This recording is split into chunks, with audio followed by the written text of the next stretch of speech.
Pak, Bu, apa negara pertama di alam semesta? Negara pertama di alam semesta adalah surga. The kingdom of God. Kerajaan surga. Apa undang-undang pertama? Undang-undang pertama di muka bumi alam semesta adalah Alkitab. Bapak Ibu yang dikasih Tuhan, siapa yang mengontrol hidupmu akan menentukan hasil akhirnya. Brother and sister, siapa yang mengawasi hidupmu akan menentukan in the end of your life. So be careful. Hati-hati dengan who control your mind. Who control your hand? Who control your mouth? Who control your day? Heaven control earth. Surga mengontrol bumi. Surga itu invisible. Tidak kelihatan. Yang tidak kelihatan create yang kelihatan. Dengarkan baik-baik. Tatap mata saya. Yang tidak kelihatan create yang kelihatan. Bu, Pak, adik-adik, brother, sister, pelan-pelan saya katakan, yang tidak kelihatan menciptakan yang kelihatan. Surga tidak kelihatan. Surga menciptakan bumi yang kelihatan. Ketika saya remaja seperti Anda, saya struggle. Ketika saya lihat orang tua saya no money, that don't happen. Saya berpikir, masa depan saya suram. Karena apa? Sekolah butuh biaya. Kuliah mamaku hanya masa kangkung. Macam mana pula aku mau sekolah? Kangkungnya aja itu tiap hari. Kangkung, kangkung, kangkung, kangkung, kangkung. Aku jadi anak kangkung. Saya berpikir, bagaimana mungkin Fernando Sinaga bisa sekolah dengan kangkung? Kalau kulihat dengan kacamata, maka tidak bisa mungkin Fernando sekolah. Bapak, Ibu, brother, sister. Surga menciptakan bumi. Mata uang Indonesia adalah rupiah. Mata uang Malaysia adalah ringgit. Mata uang Singapura adalah Singapura dolar. Mata uang Amerika adalah dolar. Saya sekolah bayarnya rupiah. Bagaimana mungkin saya bisa sekolah kalau rupiah tak ada? Bagaimana mungkin saya bisa ke sekolah? Tidak ada motor, tidak ada sepeda. Bagaimana mungkin saya bisa punya motor kalau tidak punya rupiah? Saya berdoa 20 menit ini mengubah hidupmu. 20 ini mengubah cara Anda berpikir. Topik hari ini adalah bagaimana hidupmu bisa mengontrol. Bukan ini topiknya Pak Samuel Santo. How to control your life. Ini ada AC. AC ini dikontrol oleh remote. Who remote your life? Who control your life? Di rumah kita punya AC. Kadangkala ketika kita pulang dari kantor atau sekolah, yang pertama kita cari adalah AC, remote-nya. Mana remote? Mana remote? Mana remote? Ketika kita punya remote, baru kita nyalakan AC. Kita bisa mengalami suasana adem karena AC. Siapa yang mengontrol hidupmu? Siapa yang mengontrol engkau bisa datang youth? Apakah karena disuruh mama? Pak pendeta, saya nggak mau gereja lagi. Kenapa? Saya baru putus cinta. Pak pendeta, saya nggak mau sekolah lagi. Kenapa? Nggak punya uang. Pak pendeta, saya nggak mau lagi olahraga karena nggak punya dana. Berarti dikontrol oleh dana. Bapak Ibu yang saya kasih dalam Kristus, ketika saya masuk dalam masa remaja saya, maka saya dibukakan dengan ini. Allah mengatakan, tidak ada yang mustahil bagi Tuhan. Terus kenyataannya, bagaimana saya bisa mungkin ke sekolah tidak ada rupiah? Siapa yang meremote hidup saudara? Siapa yang mengatur hidup saudara? Saudara dan saya dikontrol oleh pemegang kuasa. Apa yang bisa membuat hidupmu menyala? Apa yang bisa membuat hidupmu padam? Ini penting Anda dan saya pikirkan. Apakah kata-kata orang yang meremote hidupmu? Apakah gara-gara dia Anda ke gereja? Apakah karena orang lain Anda hidup? Gara-gara dia aku tidak bisa menyelesaikan skripsi. Karena dia, aku tidak bisa mengendalikan diri. Bapak Ibu yang dikasih Tuhan, hidup kita enggak dikendalikan oleh kata orang, tapi dikendalikan oleh apa kata Tuhan. Katakan amin. Siapa yang meremote hidupmu? Banyak hal yang ingin mengendalikan hidup kita. Yang pertama, dunia dan budayanya. Kita tahu, ketika Anda sekolah, Anda tunduk dengan SOP sekolah. Budaya yang mendorong gaya hidup konsumtif. Ketika Anda bertemu dengan orang yang kaya, Anda tergantung dengan dia. Bergaya seperti dia. Ketika ketemu dengan komunitas yang egois, kita terkontrol dengan lingkungan. Ketika kita ingin ketemu orang, kita dikuasai oleh pencitraan. Yang kedua, tekanan sosial dan orang lain.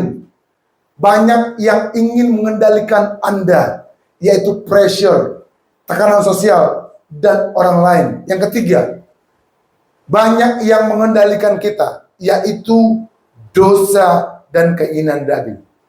Coba Anda bayangkan, ketika Anda bangun, sudah diperhadapkan dengan keinginan, who control your life? Anda akan diperhadapkan, mau bangun semangat untuk sekolah, atau berkata, saya masih ngantuk. Anda yang memutuskan. Ketika Anda ingin bekerja, apakah Anda akan memberikan yang terbaik untuk dapat promosi, atau Anda berkata, udahlah rata-rata saja. Anda yang memutuskan. Ketika Anda ingin mengelola uang, Anda yang memutuskan, apakah akan jujur, laporannya jujur, atau korupsi? Anda yang memutuskan. Anda tergantung dengan siapa? Kalau Anda tergantung dengan dosa, Anda boleh berkata, ketika Anda memutuskan, Anda ingin vape, rokok, atau tidak merokok. Anda yang memutuskan. Ketika Anda berkata, ketika Anda lihat situs-situs, Anda boleh situs porno, atau situs yang tidak porno, Anda yang memutuskan. Bapak Ibu yang dikasih Tuhan, doa saya hari ini, kita dikontrol oleh surga. Katakan amin. Pertanyaannya, bagaimana kita tetap punya semangat dalam hidup? Dengan cara doa. Katakan doa. Kita buka Imamat 6, 12-15. Saya baca untuk saudara. Imamat 6, 12-13.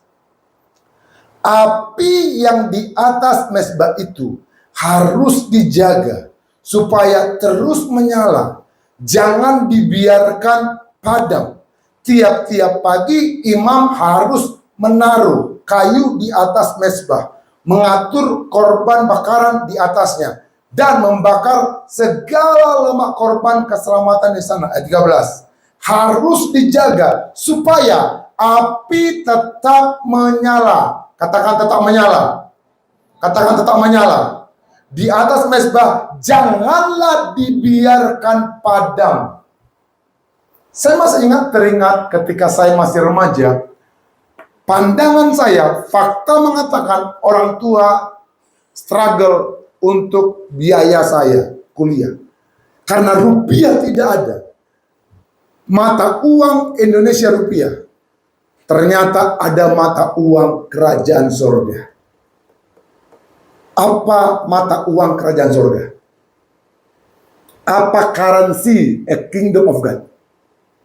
Currency kingdom of God is faith, iman.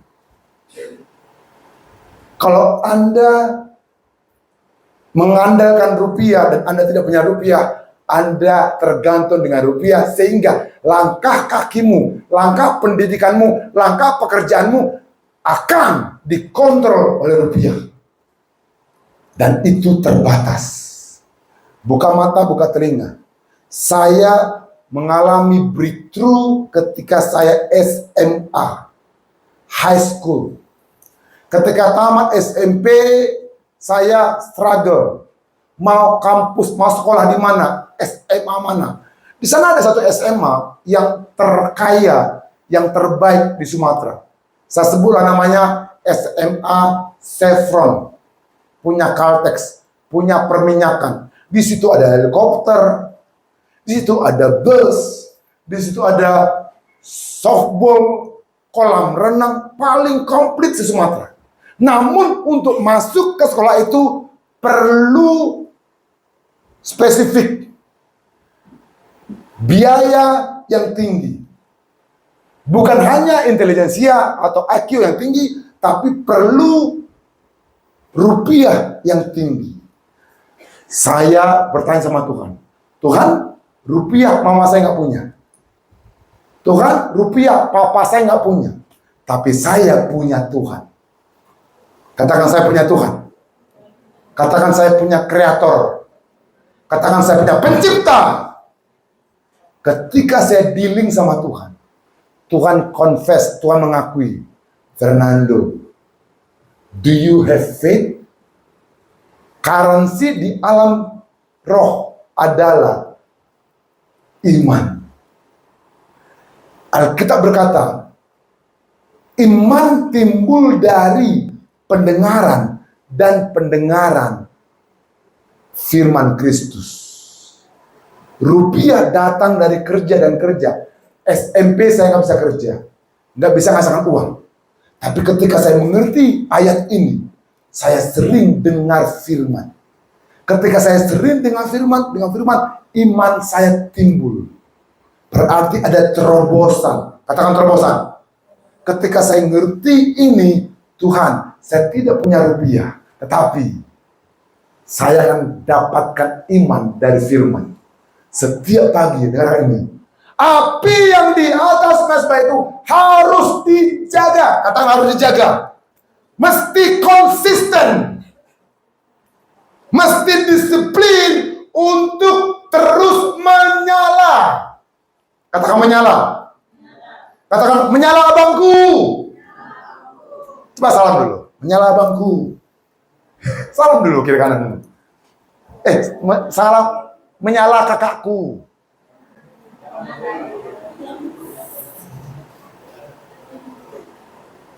Saya paham sekali tentang kekurangan uang. Saya paham sekali kekurangan finansial. Saya mengalami itu, Bu, brother, sister, adik-adik. Saya paham betul tidak punya currency di bumi ini.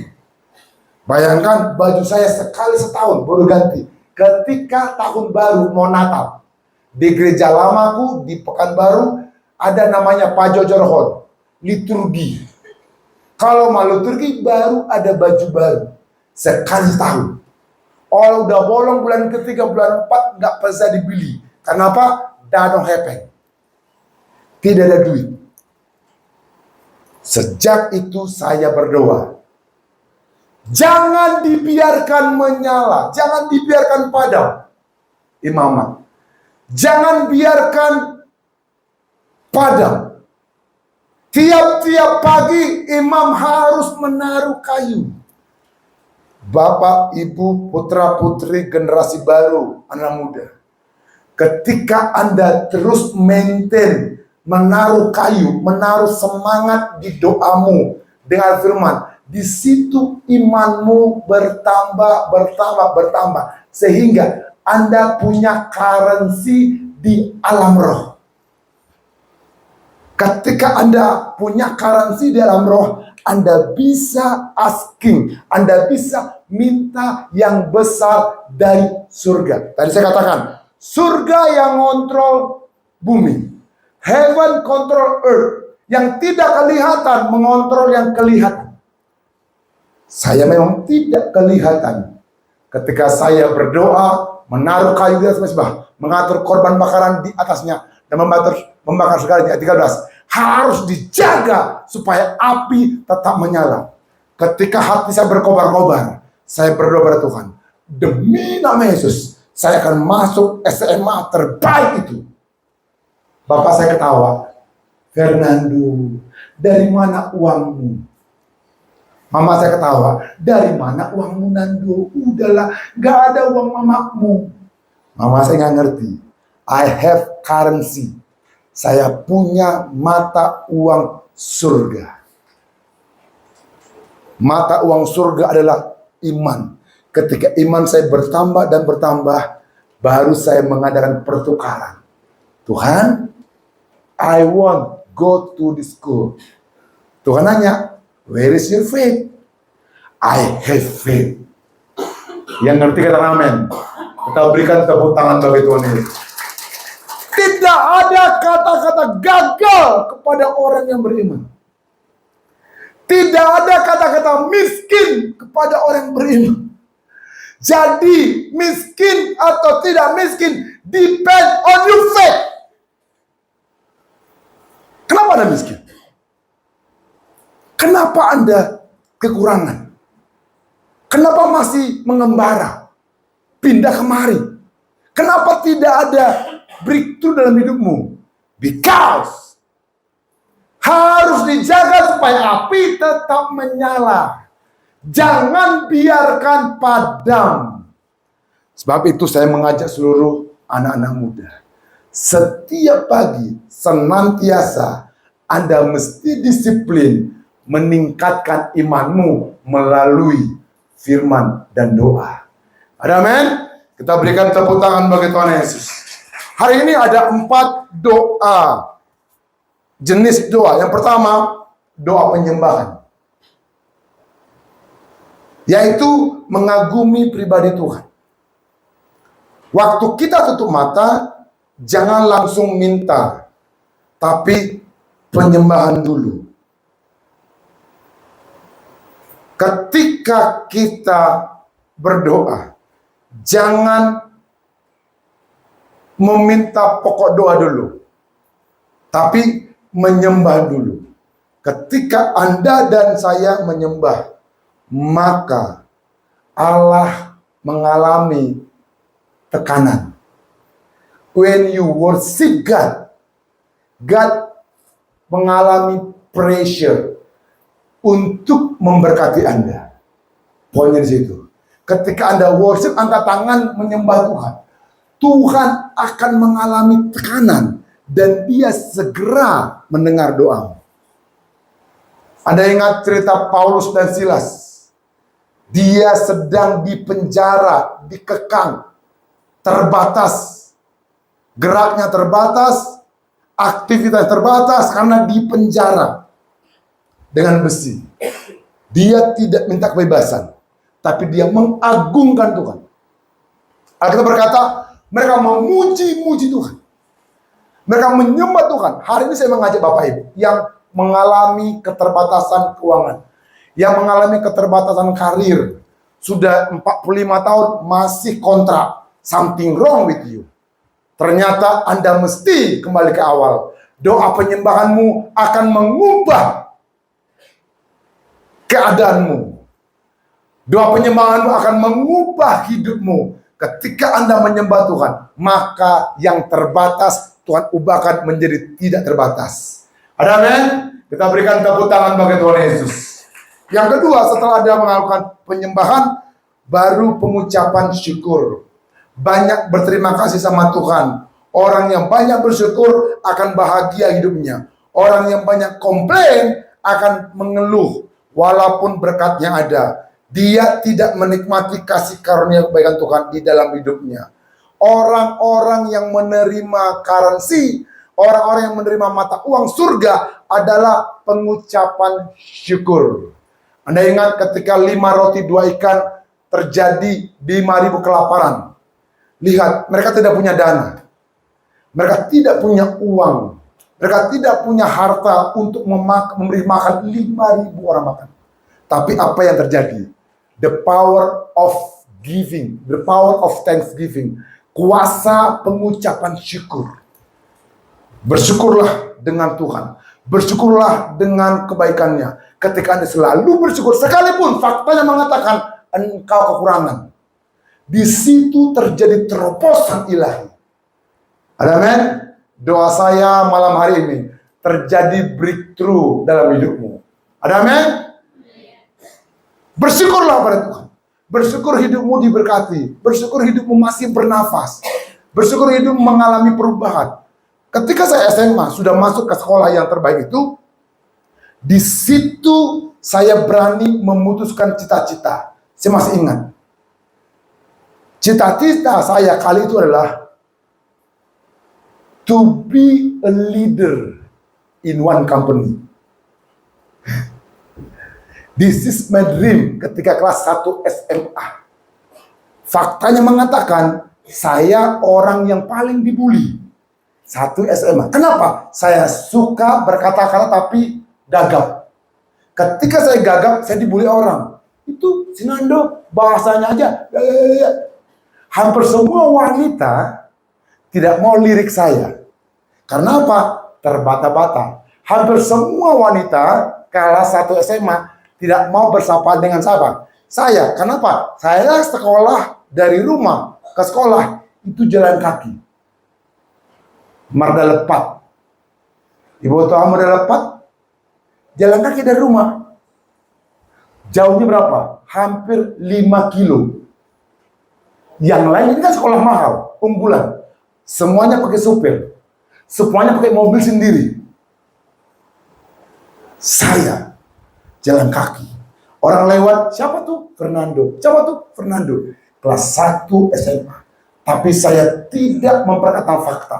Saya bersyukur, saya berdoa, Tuhan, saya bersyukur suatu hari nanti Fernando Sinaga jadi leader. Tuhan, aku bersyukur suatu hari nanti Fernando jadi kepala. Tuhan, aku bersyukur suatu hari nanti Fernando jadi ketua. Ucapan syukurmu akan terjadi sesuai dengan apa yang kau katakan. Amin. Ucapan syukurmu akan terjadi apa yang kau ucapkan. Doa saya hari ini, beranilah mengucap syukur untuk yang tertinggi. Saya bersyukur, Tuhan, saya bersyukur saya punya perusahaan. Padahal orang miskin. Tapi saya confess, dan Anda tahu, akhirnya apa yang saya confess dengan ucapan syukur terjadi. Kita berikan tepuk tangan bagi Tuhan Yesus. Hari ini saya mengajak Anda, who control your life? Apakah orang tuamu?